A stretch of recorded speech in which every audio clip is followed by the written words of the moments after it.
حضرت عائشہ رضی اللہ تعالیٰ عنہ فرماتی ہیں اللہ کے رسول علیہ الصلوۃ والسلام ان دعاؤں کو پسند فرماتے تھے جو جامع ہیں، اور ان دعاؤں کو چھوڑ دیتے تھے جو جامع نہیں ہیں۔ جامع سے مراد وہ دعائیں ہیں کہ جن میں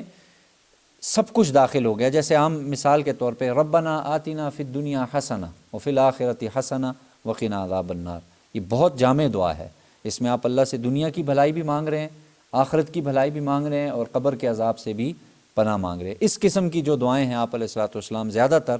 اس کا آپ اہتمام فرماتے جو جامع دعائیں ہوتی تھیں۔ جیسے ایک اور پیچھے ہم نے غالباً اس حوالے سے روایت یہ آگے آ جائے گی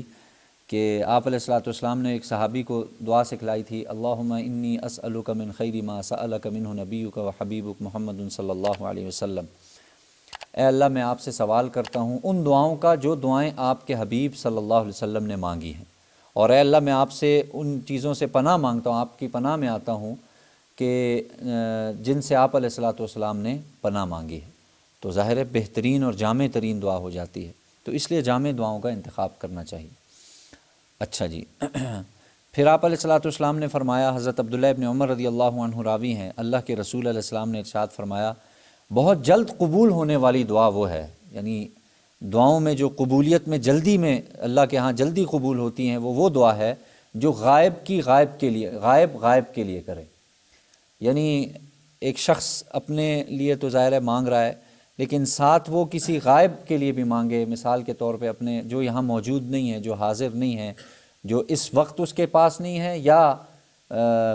ویسے بھی چلے گئے اس دنیا سے رخصت ہو گئے، ظاہر ہے وہ بھی غائب ہیں۔ تو غائب آدمی غائب کے لیے جب دعا کرے گا تو وہ اللہ کے ہاں زیادہ قبول ہونے والی ہے۔ پوری امت کو اسی وجہ سے کہا گیا کہ دعاؤں میں یاد رکھا جائے، اے اللہ پوری امت کے مسلمانوں کی مغفرت فرما، اے اللہ پوری امت کے مسلمانوں پر رحم فرما۔ تو ظاہر ہے غائب ہے نا، ہم تو نہیں جانتے کہاں کہاں آپ علیہ السلام کی امت، تو یہ دعائیں ظاہر ہے یہ قبول ان کے حق میں بھی ہوں گی اور انشاءاللہ ہمارے حق میں بھی ہوں گی، تو اس لیے اس دعا کا بھی اہتمام کرنا چاہیے۔